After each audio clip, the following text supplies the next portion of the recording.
Hi guys, அஸ்ஸலாமு அலைக்கும். Welcome to Taha's kitchen.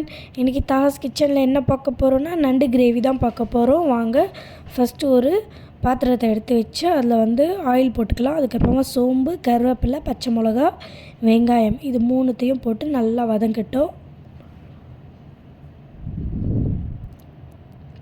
So இப்போ நல்லா வதங்கிடுச்சு. இப்போ நான் 2 தக்காளி போட்டிருக்கேன், 2 வெங்காயம் போட்டிருக்கேன், 2 தக்காளி போட்டிருக்கேன். ஸோ எனக்கு கொஞ்சம் மசாலா வேணும் அப்படின்றதுனால, உங்களுக்கு அதோட கம்மியாக வேணும்னா நீங்கள் போட்டுக்கோங்க.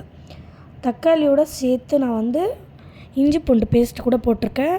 இப்போ நல்லா மிக்ஸ் பண்ணிட்டு உப்பு போட்டுக்கலாம். இப்போ மஞ்சள் தூள், மிளகாய் தூள், கரம் மசாலா ஸோ இதெல்லாம் போட்டுக்கிறேன் நான். இப்போ நல்லா மிக்ஸ் பண்ணிட்டு இதோட ரா ஸ்மெல் போகட்டும், சரிங்களா? அதுக்காக நல்லா மிக்ஸ் பண்ணிட்டு இப்போ நம்ம இதுக்கு மசாலா மட்டும் வேகணும் அப்படின்னு சொல்லிட்டு லைட்டாக தண்ணி போட்டுக்கலாம். தண்ணி போட்டு இந்த தண்ணியெல்லாம் சுண்டட்டும். இப்போ நண்டு நான் நல்லா வாஷ் பண்ணி வச்சுருக்கேன். ஸோ இந்த நண்டெல்லாம் எடுத்து நம்ம போட்டு மிக்ஸ் பண்ணிக்கலாம். ஸோ நல்லா மிக்ஸ் பண்ணிட்டு இப்போ கொஞ்சம் நேரம் வேகட்டும், மூடி வச்சிடலாம். இப்போ ஓப்பன் பண்ணி பார்க்கலாம் வாங்க. ஸோ நல்லா வெந்துடுச்சு. ஆனால் இன்னும் கொஞ்சோண்டு தண்ணி போட்டு இன்னும் வேக வைக்கலாம்.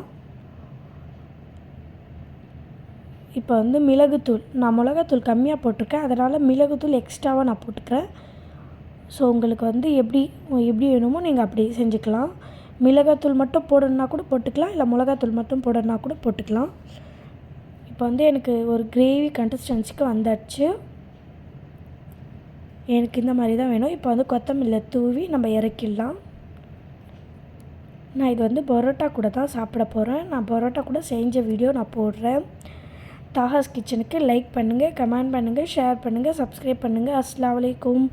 எப்படி இருந்தது அப்படின்ட்டு கமெண்ட் செக்ஷனில் கமெண்ட் பண்ணுங்கள்.